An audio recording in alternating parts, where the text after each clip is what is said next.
Daily Guided Meditation by Phra Goh. Today is the 28th of October 2025. We would like to extend a great welcome to all new viewers to this channel. MSBS is glad and grateful to have with us 𝐶𝐿 Adhibalo, popular known as Phra Goh, conduct this weekly meditation session. 𝐶𝐿 will be continuing on the subject on the Dhamma Brahmajala Sutta from Digha Nikaya 1. 𝐶𝐿 will be leading the homage to the Buddha and taking a 5 precepts for Buddhists. Now let's compose our mind, put our palms together and welcome. With you, 𝐶𝐿. Okay, right. Thank you, Terence. So we start off with paying respects to the Buddha by bowing 3 times. First bow, second bow, third bow.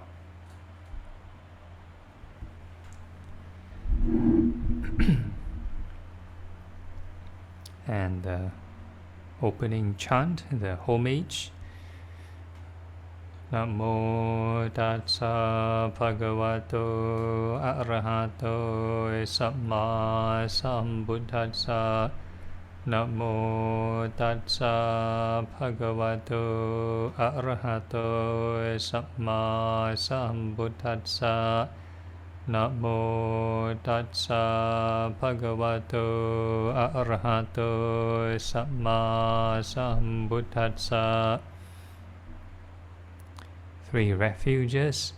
Buddhaṃ saraṇaṃ gacchāmi, Dhammaṃ saraṇaṃ gacchāmi, Saṅghāṃ saraṇaṃ gacchāmi, Dutiyampi Buddhaṃ saraṇaṃ gacchāmi, Dutiyampi Dhammaṃ saraṇaṃ gacchāmi, Dutiyampi Saṅghāṃ saraṇaṃ gacchāmi, Tatiyampi Buddhaṃ saraṇaṃ gacchāmi, Tatiyampi Dhammaṃ saraṇaṃ gacchāmi, Tatiyampi Saṅghāṃ saraṇaṃ gacchāmi. And the 5 precepts. Pāṇātipada Veramani Sikkhapadang Samadhiyami. Adinādāna Veramani Sikkhapadang Samadhiyami. Kāmesu Micchācārā Veramani Sikkhapadang Samadhiyami. Musāvādā Veramani Sikkhapadang Samadhiyami.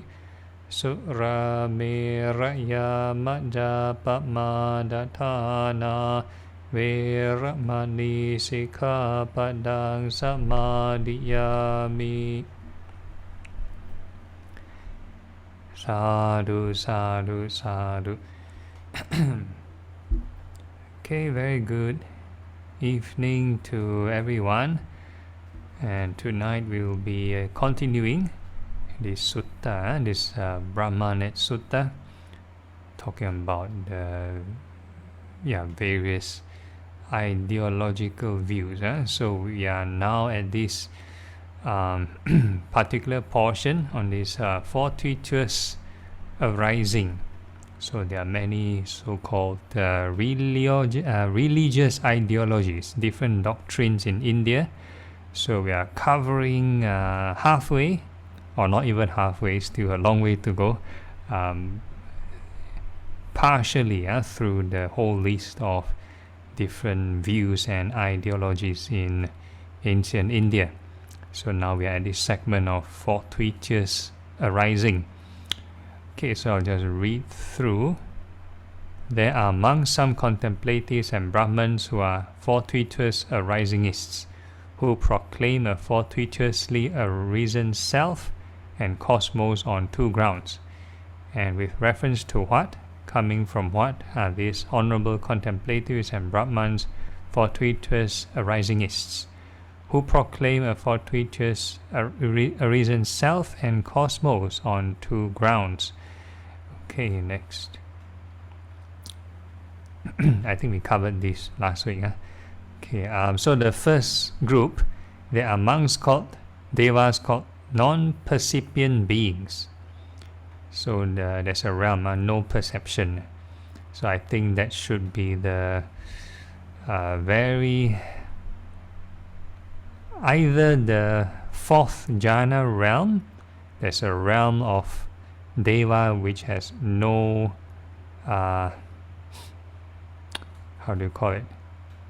There's a body but no mind. So they call it maybe down here no percipient beings, or the highest realm, neither perception nor non-perception, but here they only put here non-percipient beings. So I presume it's the one of the realm in the fourth jhana. There's some class of beings with body but somehow no mind or no perception, no percipient. But with the arising of perception, they fall from that company of devas. Now there is the possibility, monks, that a certain being, having fallen from that company, comes to this world. Having come to this world, he goes forth from the home life into homelessness. So if a person meditate a lot of concentration but don't practice insight, they're born in a very high deva realm, they use up the good karmic lifespan, and then they'll get reborn back down. So in the meditation, the same thing. If you experience some peace in meditation, if you just cling and enjoy the experience without generating right thought, that means you don't plant the causes. That means you basically burn up all the fruit. You're using up all the fruit. Then very fast the so-called lifespan of your so-called samadhi will be over. And then you come back down to regress into whatever previous state you were in. Okay, next. Having gone forth from the home life into homelessness, he through ardency, through exertion, through commitment, through heedfulness, through right attention, touches and awareness concentration such that he recollects the arising of perception, but nothing prior to that. He says, the self and the cosmos are fortuitously arisen. Why is that? Because before I wasn't, now I am. Not having been, I sprang into being. So because of this perception, this so-called observation, that once there's a thinking, and this I exists, so very philosophical, right? I think, therefore I am. So it comes from this, probably come from this idea. Okay, next. This is the first basis with reference to which, coming from which, some contemplatives and Brahmans are fortuitous arisinghists, who proclaim a fortuitously arisen self and cosmos. As for the second, with reference to what, coming from what, are honorable contemplatives and Brahmans, fortuitous arisinghists, who proclaim a fortuitously arisen self and cosmos. Okay, so the first group is fallen from the Deva realm, and this group is the, let me see, okay, next. Okay, there is the case where certain contemplative or Brahman is a logician, an inquirer. So the second group, basically it's probably a non-meditator, or doesn't recollect the past life. So not meditator, don't recollect past life, and basically through logic and reasoning, he states his own improvisation, hammered out by logic, deduced from his inquiries, the self and the cosmos are fortuitously arisen. This is the second basis, with reference to which, coming from which, some contemplatives and Brahmans are fortuitous arising-ists, who proclaim fortuitously arisen self and cosmos. Okay, next. So these are probably the atheists and like some scientists. These monks are the contemplatives and Brahmins who are fortuitous arising-ists, who proclaim fortuitously arisen self and cosmos on two grounds. And whatever contemplatives and Brahmins who are fortuitous arising-ists, who proclaim fortuitously arisen self and cosmos, they all do so on one or another of these two grounds. There is nothing outside of this.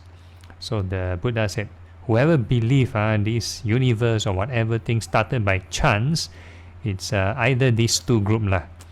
So most of probably the scientists, they believe, universe started by chance, probably through logic, through their own so-called logical reasoning. Okay, next.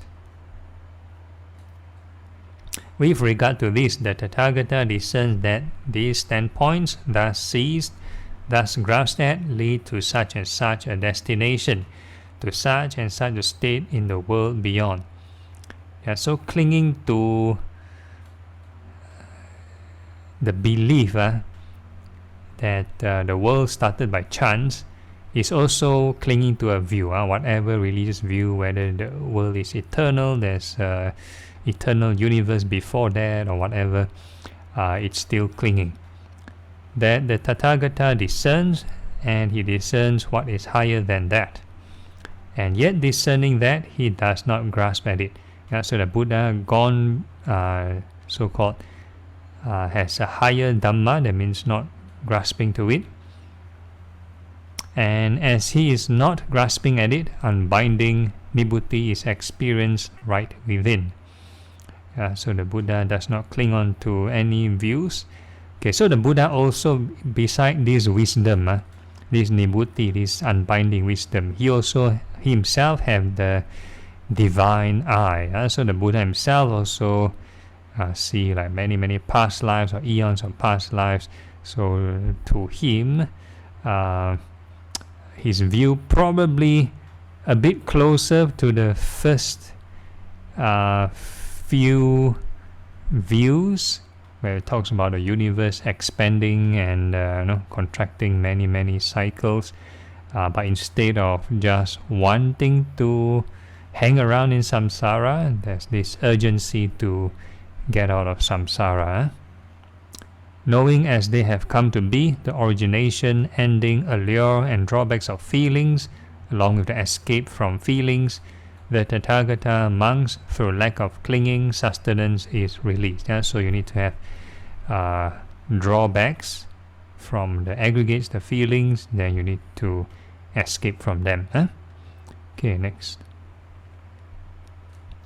These monks are the Dhammas, deep, hard to see, hard to realize, tranquil, refined, beyond the scope of conjecture, subtle to be experienced by the wise. So it's beyond the scope of conjecture. So you cannot intellectualize this enlightenment. You cannot intellectualize this nibhuti, this passion. Then the Tathagata proclaims, having directly known and realized them for himself, and that those who rightly speaking in praise of the Tathagata in line with what is factual would speak.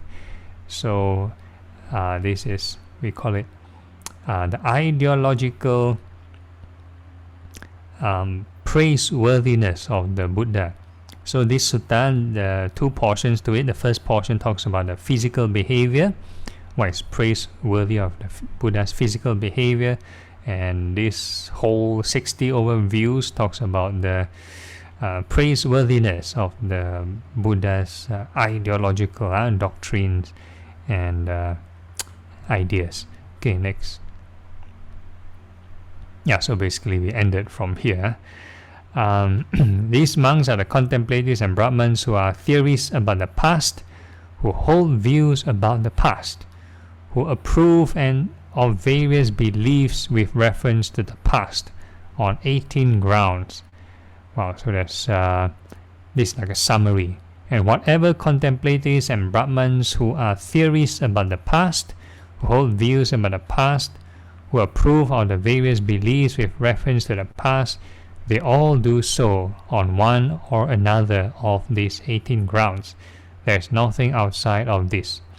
Okay, so we've covered one mini subsection called 18 views of the past. So now we're going to talk about some other category. Okay, next.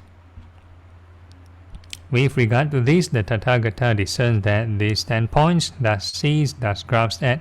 So it's a repetition of all the previous segments also. Thus grasped at lead to such and such a destination, to such and such state of world beyond, and the Tathagata discerns and he discerns what is higher than that, and yet discerning that he does not grasp at it. And as he is not grasping at it, unbinding devotee is experienced right within, knowing as they have come to be the origination, ending, allure and drawbacks of feelings, along with the escape from feelings, the Tathagata monks, through lack of clinging sustenance, is released. Okay, next. These monks are the Dhammas deep, hard to see, hard to realize, tranquil, refined, beyond the scope of conjecture, subtle to be experienced by the wise, that the Tathagata proclaims, having directly known and realized them for himself, and that those who rightly speaking in praise of the Tathagata in line with what is factual would speak. Okay, next. Alright, so now this is a new segment, theories about the future. So this one has more. So earlier on has how many again? 18. So now this one has 44 views about the future. So I think this will probably cover everything. So total I think 62. There are some contemplatives and Brahmins who are theorists about the future, who hold views about the future, who approve of various beliefs with reference to the future on 44 grounds. And with reference to what, coming from what, are these honorable contemplatives and Brahmins theorists about the past who hold views about the future, who approve of various beliefs with reference to the future on 44 grounds. Okay, so this is the next group. Next, all right. Percipient after death. So this one talks about afterlife. Yeah, afterlife. There are amongst some contemplatives and Brahmins who are adherents of a percipient after death. So the previous segment talks about how the universe come from and whatever, right? This one talks about after death, and there could be a combination. A person can believe some views of the past and then combine with this one. After death, what happens? We proclaim a percipient self after death on 16 grounds, and with reference to what, coming from what, are these honorable contemplatives and Brahmins adherents of a percipient after death, who proclaim a percipient self after death on 16 grounds. Okay, let's look into what are these 16.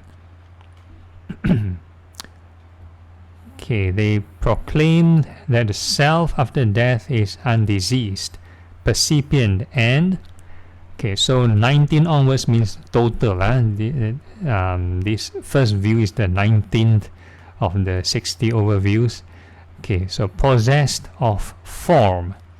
So they believe the so-called self or the soul or whatever you want to call it possess a form. Then the next view, 20, formless. Yeah, so it's the opposite. So one has form, this one is formless. And the next view, possessed of form and formless.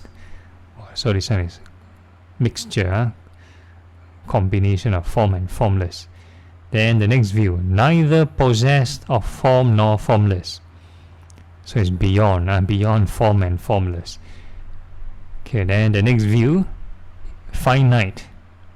That means can be sort of measured or restricted. Then the 24th, infinite. Yeah, that's the beyond measurement. Then 25, both finite and infinite. So it's a combination of both. And 26, neither finite nor infinite. Yeah, so it's not both. So one of the previous segment we talked about the ill wriggling. You find like a lot of this combination of these four things a lot. Okay, next slide. Percipient of singleness. Yeah, so this is belief in oneness. Percipient of multiplicity. Yeah, so it's not oneness, but many diverse forms, many manifestations.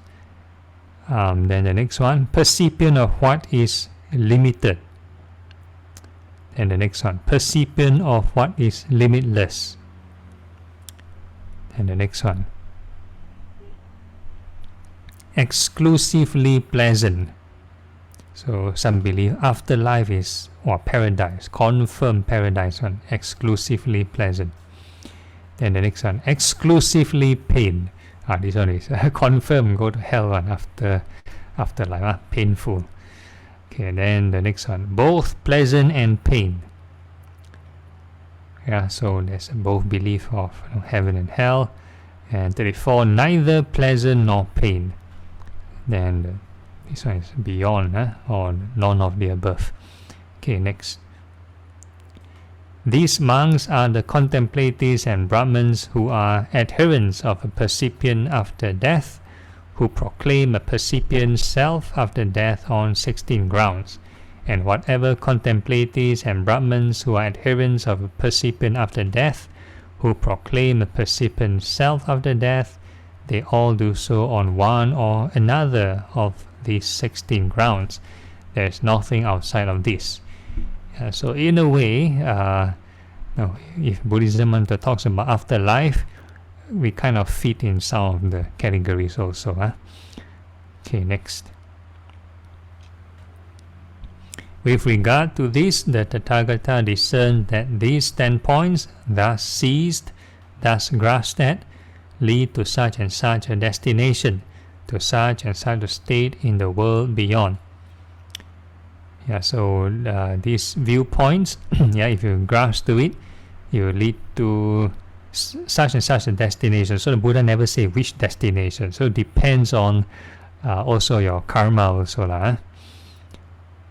That the Tathagata discerns, and he discerns what is higher than that, and yet discerning that, he does not grasp at it. And as he is not grasping at it, unbinding Nibbuti is experienced right within, knowing as they have come to be, the origination, ending, allure, and drawbacks of feelings, along with the escape from feelings, the Tathagata monks, through lack of clinging sustenance, is released. Okay, next slide. So this is a repetition. We call it the stock formula. These monks are the Dhammas, deep, hard to see, hard to realize, tranquil, refined, beyond the scope of conjecture, subtle, to be experienced by the wise, that the Tathagata proclaims, having directly known and realized them for them himself, and that those who rightly speaking in praise of the Tathagata in line with what is factual would speak. Okay, next. Alright, then this is the next set of views. They talk about non-percipient after death. There are among some contemplatives and Brahmins who are adherents of a non-percipient after death, who proclaim a non-percipient self after death on 8 grounds. So this one has 8 possibilities, or 8 ideologies. And with reference to what, coming from what, are these honorable contemplatives and Brahmins, adherents of a non-percipient after death, who proclaim a non-percipient self after death on 8 grounds. Okay, next. Okay, so what are these 8 grounds? They proclaim that the self after death is undiseased, non-percipient, and very similar. 35, possessed of form, and 36, formless. 37, possessed of form and formless. Then 38, neither possessed of form or formless. Okay, so it's very similar to the previous one. Then 39, finite. 40, infinite. 41, both finite and infinite. 42, neither finite nor infinite. Next. These monks are the contemplatives and Brahmins who are adherents of a non-percipient after death, who proclaim a non-percipient self after death on 8 grounds. Okay, so it talks about kind of afterlife, a kind of self or energy that does not perceive, or basically doesn't think, and that's why you have all these previous 8. And unlike the percipient after death, they have 8 more things, which has percipient of pleasant or unpleasantness, so this one doesn't have. And whatever contemplatives and Brahmins who are adherents of a non-percipient after death, who proclaim a non-percipient self after death, they all do so on one or another of these 8 grounds. There is nothing outside of this. Okay, next. Okay, so the same stock formula. With regard to this, the Tathagata discerns that these standpoints, thus seized, thus grasped at, lead to such and such a destination, to such and such a state in the world beyond, that the Tathagata discerns, and he discerns what is higher than that, and yet discerning that, he does not grasp at it. And as he is not grasping at it, unbinding Nibbutī is experienced right within, knowing as they have come to be, the origination, ending, allure, and drawbacks of feelings, along with the escape from feelings, the Tathagata monks, through lack of clinging, sustenance is released. Okay, next slide. These monks are the Dhammas, deep, hard to see, hard to realize, tranquil, refined, beyond the scope of conjecture, subtle to be experienced by the wise, that the Tathagata proclaims, having directly known and realized them for himself, and that those who rightly speaking in praise of the Tathagata in line with what is factual would speak. So this set of views that talk about non-percipient self after death maybe might fit under the agnostic category. Okay, next. Okay, so we have another group called neither percipient nor non-percipient after death. So this one sounds like the highest formless concentration, or the highest realm in samsara. We call it the neither perception or non-perception. Okay, so that's what they say. Let's see what the sutta says about this. There are among some contemplatives and Brahmins who are adherents of a neither percipient nor non-percipient after death, who proclaim a neither percipient nor non-percipient self after death on 8 grounds. And with reference to what, coming from what, are these honorable contemplatives and Brahmins adherents of a neither percipient nor non-percipient after death, who proclaim a neither percipient nor non-percipient self after death on 8 grounds. So basically this group of religious contemplatives have differing views. They don't believe after death there's a percipient kind of soul or self, and neither there is a non-percipient soul or self. So they talk about this new category, neither percipient nor non-percipient. Okay, next.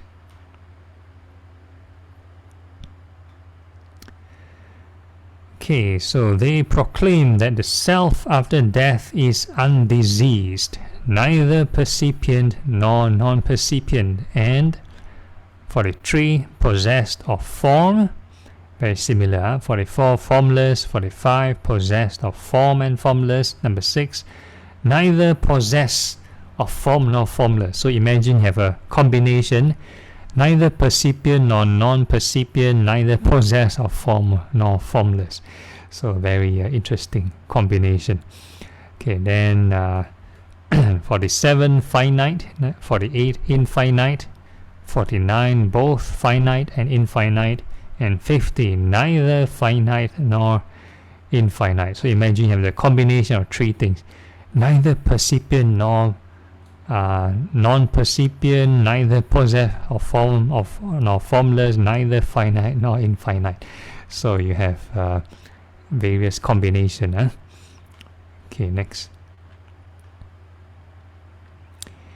These monks are the contemplatives and Brahmins who are adherents of a neither percipient nor non-percipient after death, who proclaim a neither percipient nor non-percipient self after death on 8 grounds, and whatever contemplatives and Brahmins who are adherents of a neither percipient nor non-percipient after death, who proclaim a neither percipient nor non-percipient self after death, they all do so on one or another of these 8 grounds. There is nothing outside of this. Okay, next. With regard to this, the Tathagata discerns that these standpoints, thus seized, thus grasped at, lead to such and such a destination, to such and such a state in the world beyond, that the Tathagata discerns, and he discerns what is higher than that, and yet discerning that he does not grasp at it. And as he is not grasping at it, unbinding liberty is experienced right within. Knowing as they have come to be, the origination, ending, allure, and drawbacks of feelings, along with the escape from feelings, the Tathagata monks, through lack of clinging sustenance, is released. Okay, next. These monks are the Dhammas, deep, hard to see, hard to realize, tranquil, refined beyond the scope of conjecture, subtle to be experienced by the wise, that the Tathagata proclaims, having directly known and realized them for himself, and that those who rightly speaking in praise of the Tathagata, in line with what is factual, would speak. Okay, so tonight we end here. So I think we covered lots of viewpoints today. Comes in very similar, repetitive set of either you have or don't have, neither have nor not have, or both have and don't have. So I have all these kind of similar patterns. Okay, so any questions?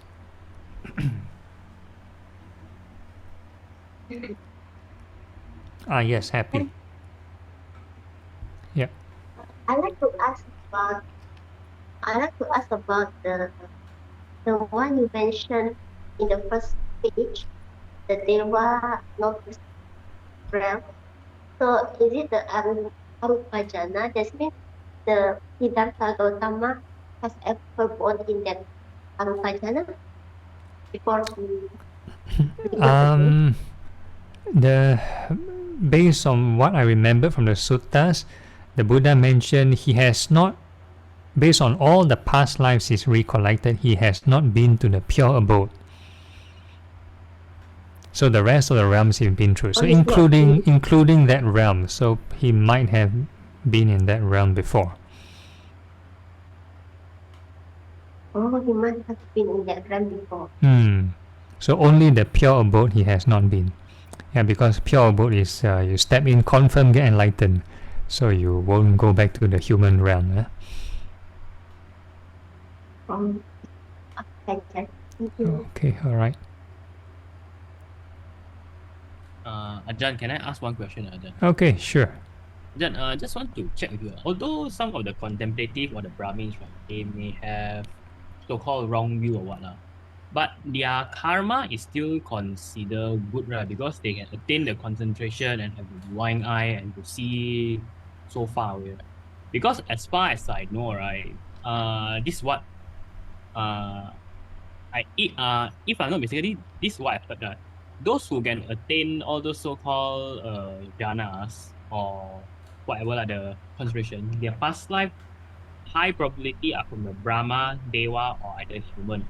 If for example like our past life is animal, hungry ghost, or hell, right, and this life is just emerged, right, it's virtually impossible for us to attain all those kind of the so-called, I mean, irregardless of the Brahmin jhana or the Buddhist jhana, because our bad karma is the residual bad karma are still active.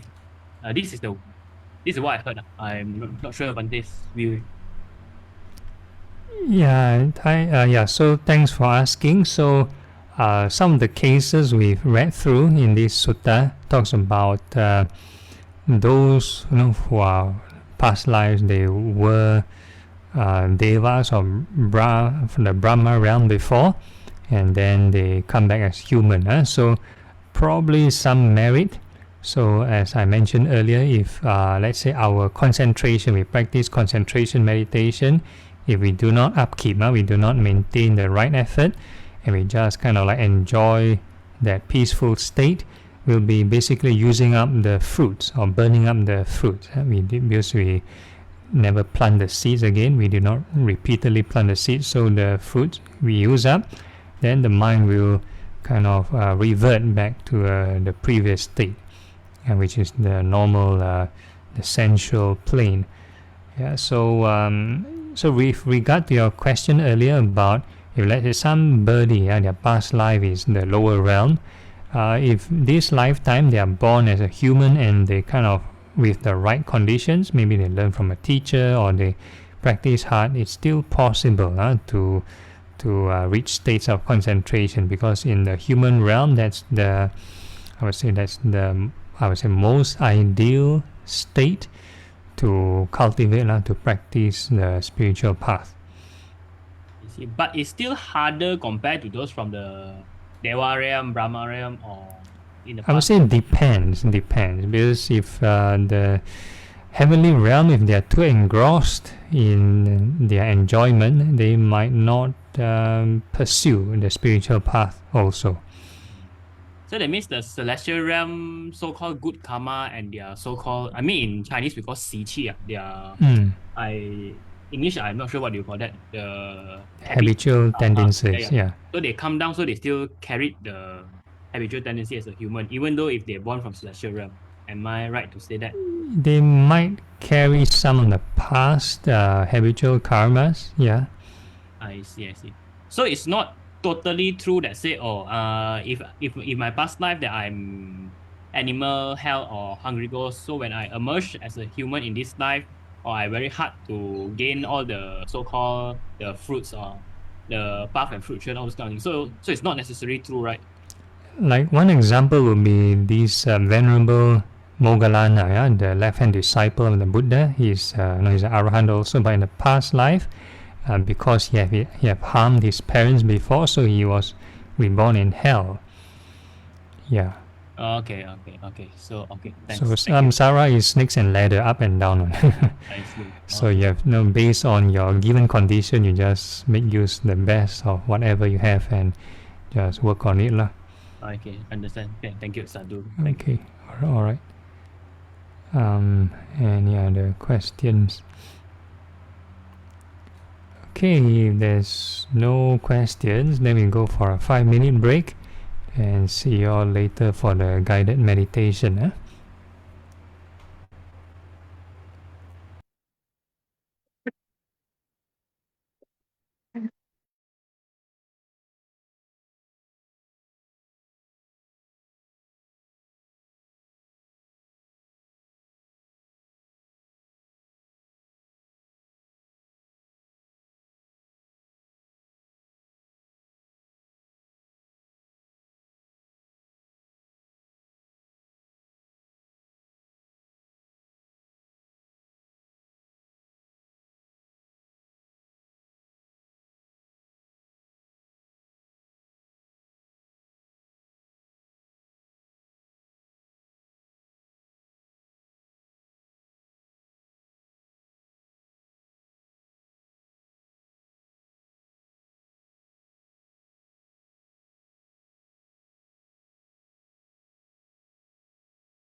Okay, let's see who else has returned.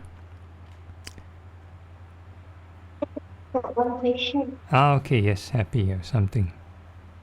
I like to know, so how to know that some people have enough parami to do the spiritual path?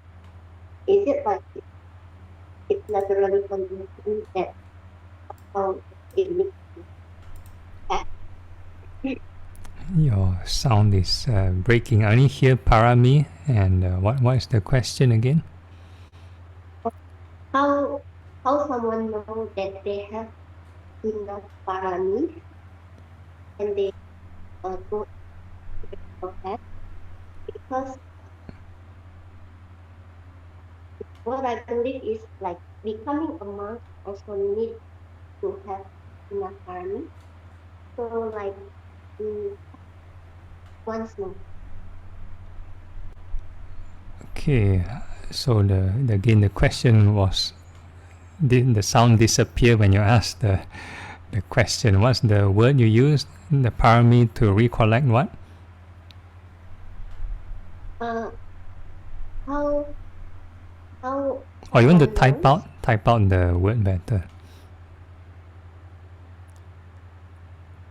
Hold on. Okay, while waiting for Happy to type out the rest of you have any issues or questions.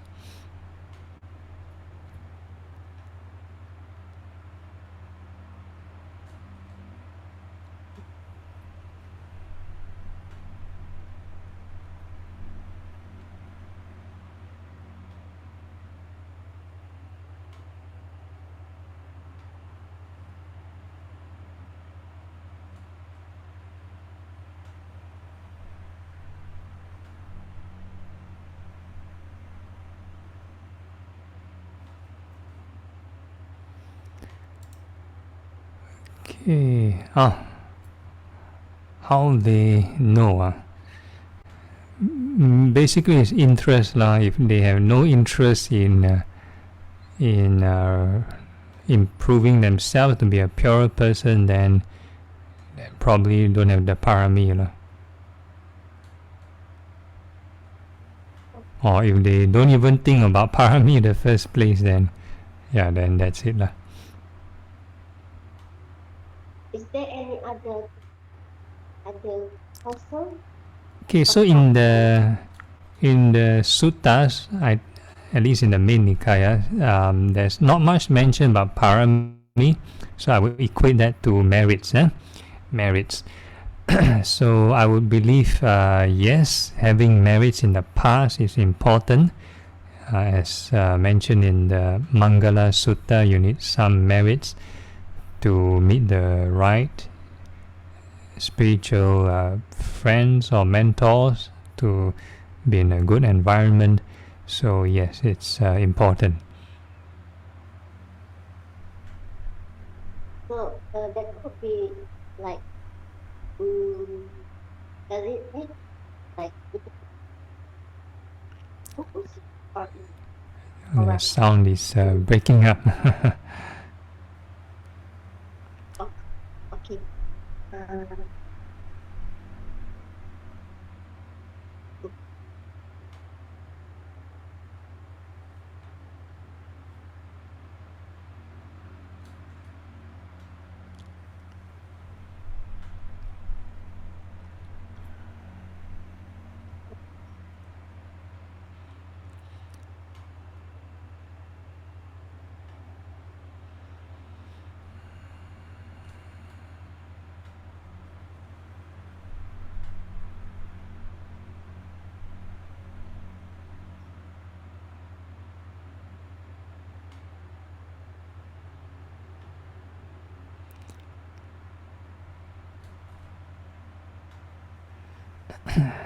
Okay, so your question is, does it have to be a Buddhist teacher to awaken you in the path, or could it be some other teacher in other religion? So again, because in samsara it's snakes and ladders, up and down, so you just make use of whatever deck you're dealt with, whatever playing cards you're dealt with, whatever conditions you have. You just make best of whatever you're given. So sometimes a person may meet so-called in label a Buddhist teacher, but they may not be practicing correctly also. So hard to say. Okay, all right.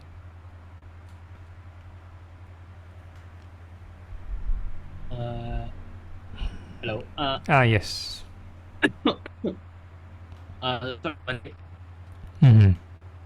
Just to check. First, I remember one thing. I did learn from the one Sri Lankan monk Amaragavesi, the Pante Amata Gavesi. Okay. Hmm. Just to check, which method did he taught? Because I went to research some of his. It's like very few info regarding him. Okay, according to some accounts, or at least what I've heard from his one of his students, is that Sri Lankan probably at that point of time they are still very scholarly, so they didn't really like start any kind of meditation tradition. So most of the meditation tradition are like maybe revived from the Burmese tradition or maybe like the Thai forest tradition. So in Sri Lanka, mostly are academicians, scholar monks. So when he first ordained, he found that all the monks like don't know how to meditate. So he make an aspiration. He like went to a cave. He made aspiration to like kind of learn something, wish to at least have some insight. And when he meditated, some guardian devas visited him. So that guardian deva taught him those method. Yeah. Bante, what method? For elements, anapanasati or metta? Okay, so the so-called system was metta, asubha meditation, and breath. Oh, I see. So still come back to the standard one, the asubha, 4 elements, anapanasati is the same. It's still the same, in other words. In the original method, they don't really talk about the 4 elements that much. So the 4 element is my own addition. Yeah.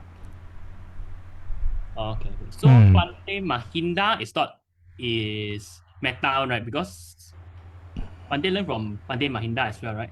Bante Mahinda ever come across the late Venerable Amata Gavesi before? Yes. Oh, okay. But he taught metta, right? Bante Mahinda. Yeah, he's currently emphasizing on metta meditation. Yes. Understand. Okay. Because these two Bantes, I never come across them before, so that's why I was wondering. Okay. Yeah. And because Bante Mahinda also learned from many teachers.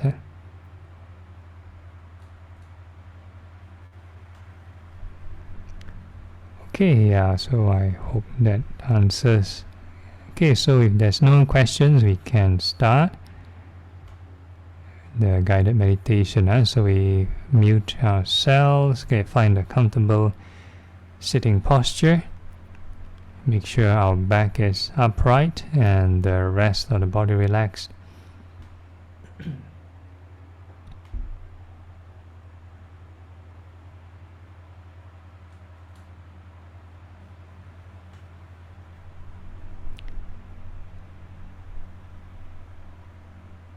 Okay, the first thing we're going to do is the impurities of the body meditation. So we're going to visualize all the hairs of the head, hairs of the body,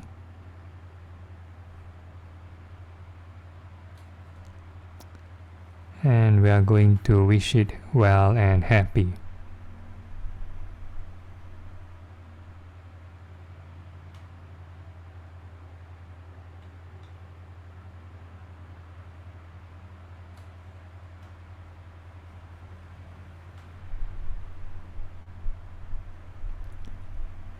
So the right thought will be wishing it well and happy. The right effort will be the repetition. So once you finish a sentence, you need to continue. If you stagnate there, then the mind will naturally cling to something else, cling to other straight thought. So always keep on turning the Dhamma wheel, keep on wishing the hairs well and happy. And whenever you finish the sentence, quickly move on to the next patch of hair and wish it well and happy.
Okay, so the more we keep on wishing the hairs well and happy, then the mind should be able to settle down.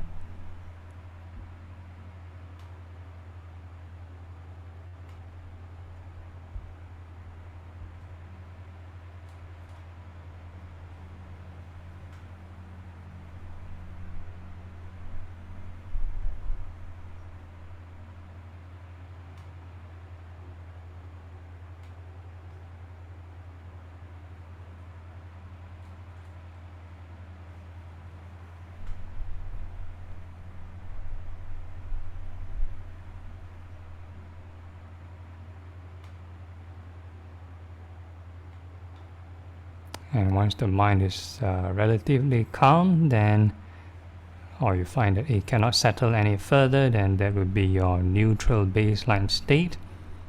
And that would be the emotional requirement or the minimal requirement to jump into insight. So now we're going to think of all these hairs going through birth, aging, sickness, death.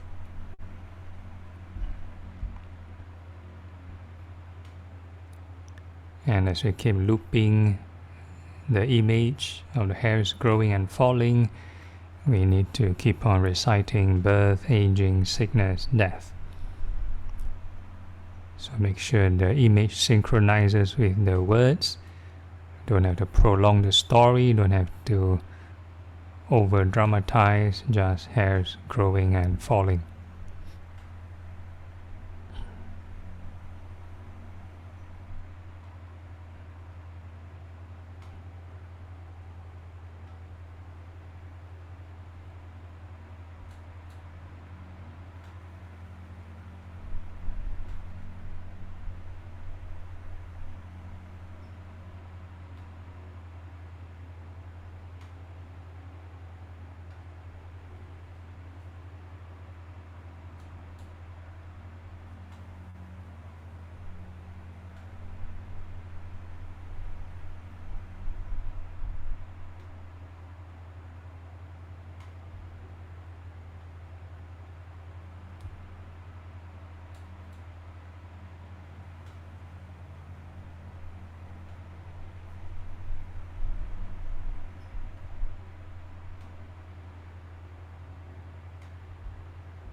Then we can ask ourselves, are these hairs truly self?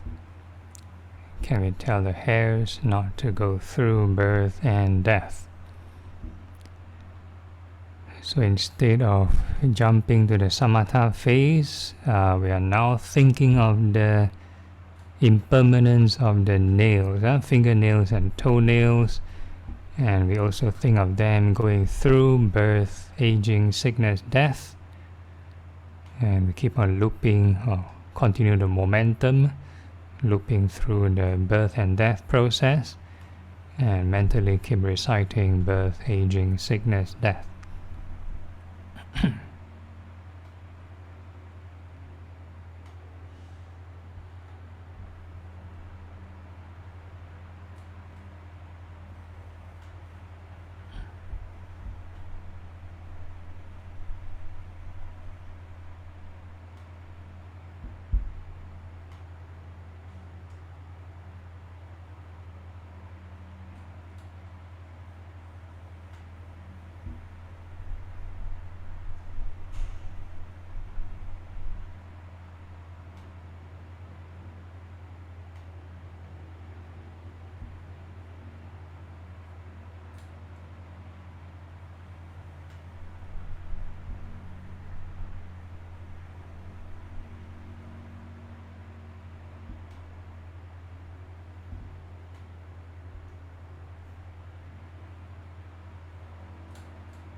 Okay, make sure you must mentally recite birth, aging, sickness and death. It's part of the 5 contemplations, to think of impermanence.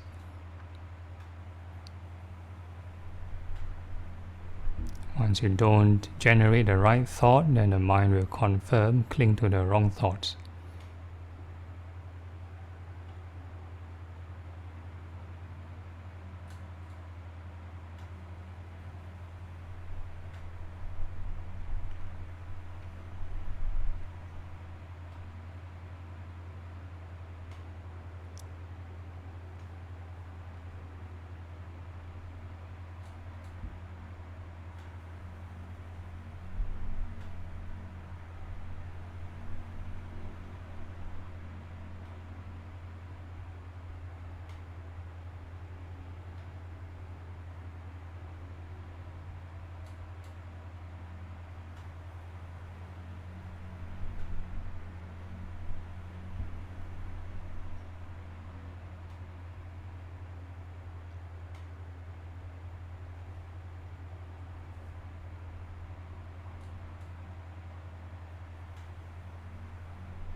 Okay, then we can ask ourselves, are these nails truly self?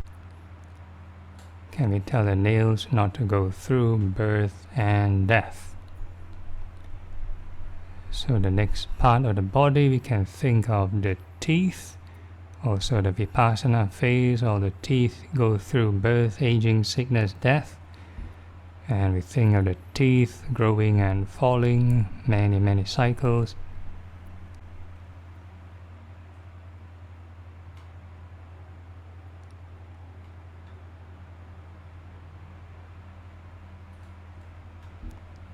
And as we keep looping the image, we need to mentally recite birth, aging, sickness, death.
And we can ask ourselves, are these teeth truly self?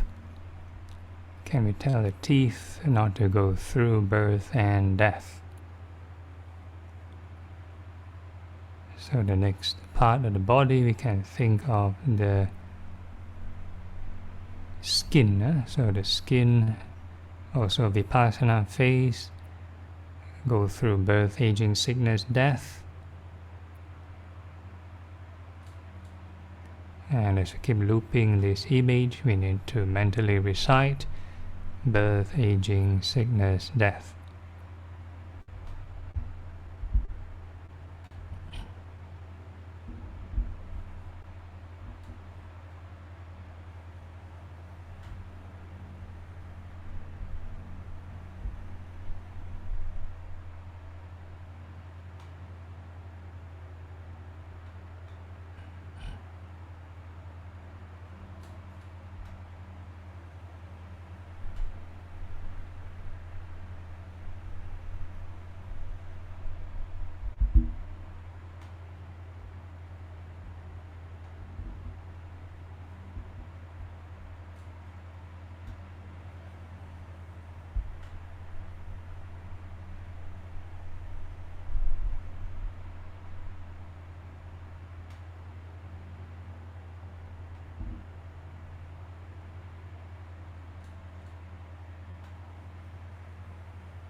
Okay, then we can ask ourselves, are the skin truly self? Can we tell the skin not to go through birth and death?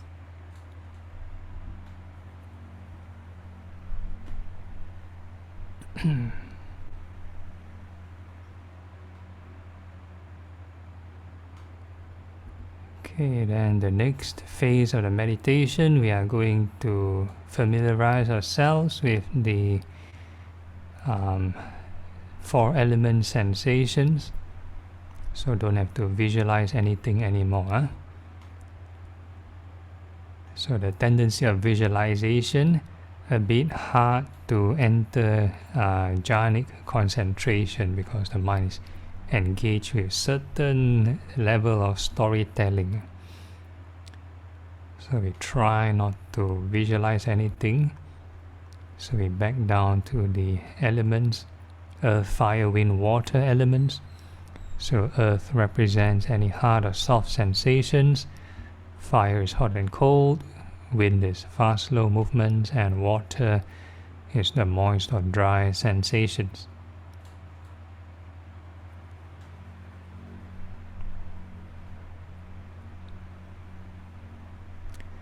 So basically whatever sensation that appear, we just wish them well and happy.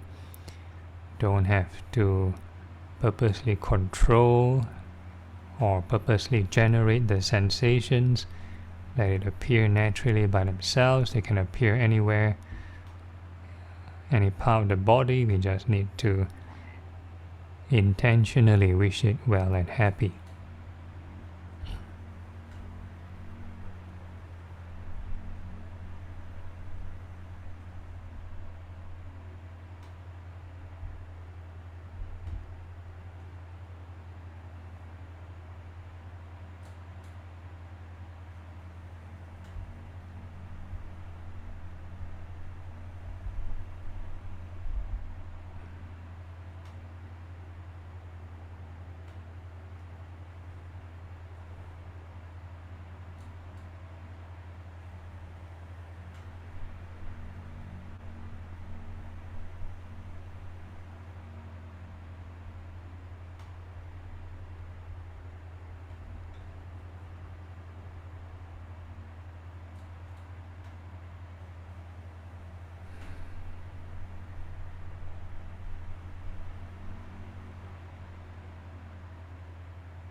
Okay, so wishing oneself well and happy, that's the maximum you can reach, is the neutral baseline emotion. No concentrated states yet. So we take note of this neutral state as a comparison or reference. And now we are going to cultivate this boundless loving kindness. We are going to wish, may all beings in all directions be well and happy. Above, below, and all across, may all beings be well and happy. No need to visualize, and no need to push the mind. Let it expand naturally by itself.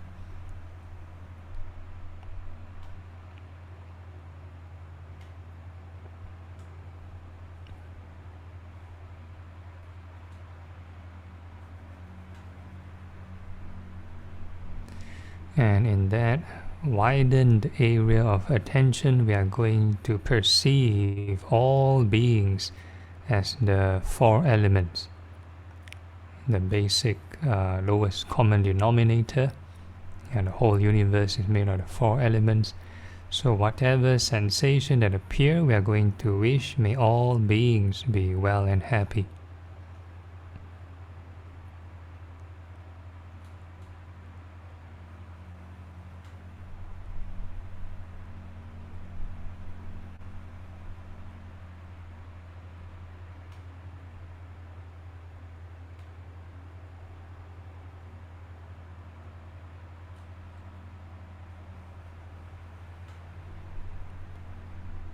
So whatever sensation appear, we are going to wish, may all beings be well and happy. The sensations may appear inside the body, they may appear outside. Doesn't matter, any obvious sensation appear, we just wish, may all beings be well and happy.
Okay, if you keep on repeating, wishing may all beings be well and happy, if the conditions are right, you have the right thought, right effort and everything, then this loving kindness may lead one to the first level of concentration, indicated by some increment in joy and happiness compared to the neutral baseline state from earlier.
Okay, so continue to maintain the samadhi by generating the right thought, right effort. Regardless of what you experience, keep on wishing may all beings be well and happy.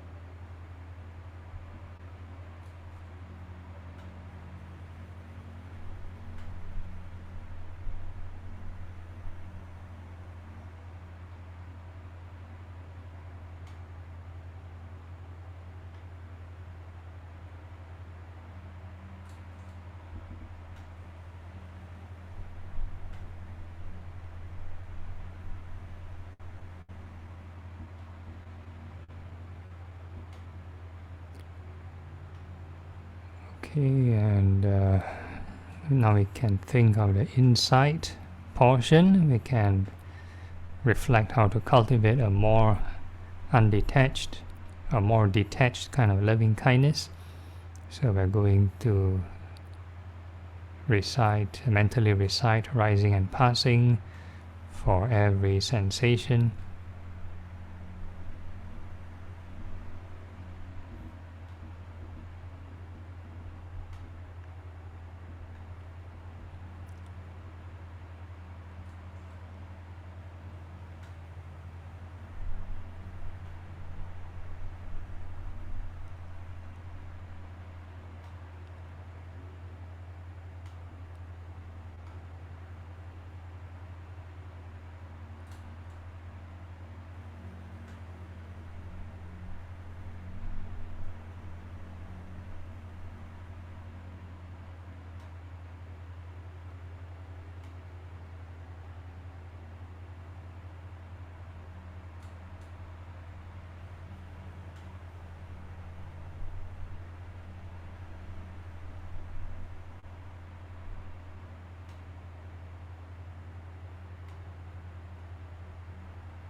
Okay, if let's say the joy of detachment start to disappear,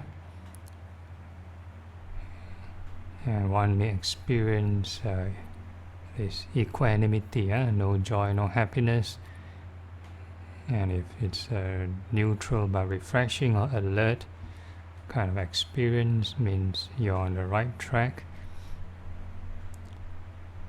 And the same thing, keep planting the seed, Keep turning the Dhamma wheel, keep reciting, rising and passing.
Okay, before we conclude the session, same gentle reminder: in all activities, whether we're standing, sitting, walking or lying down, we can be mindful of impermanence or the sublime states, and with that we can gently open our eyes, formally end the session, and formally generate right thought.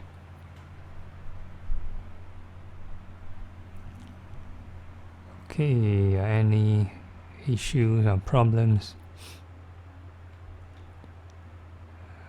If there's no issues, then we move on to the chanting.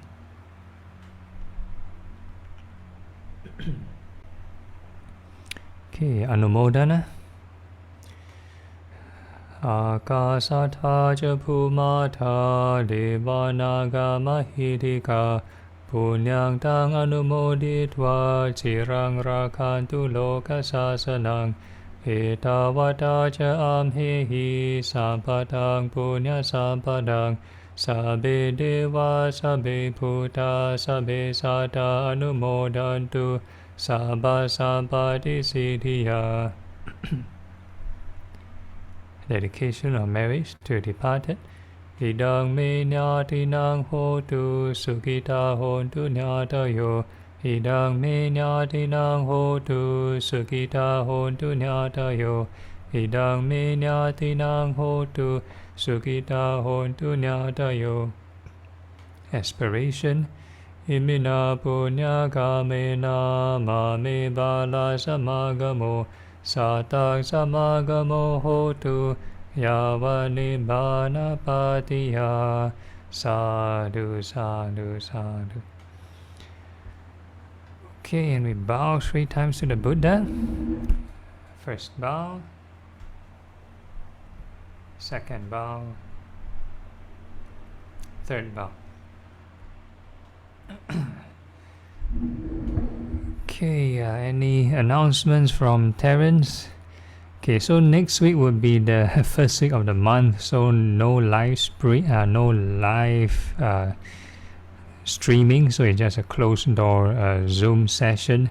So anybody want to ask any more private or personal topics or discussions, you can log on next week. So if there's nothing else, then good night. Thank you, Bante. Okay, all right. Thank you, Bante. Good night, everyone. Thank you, Bante.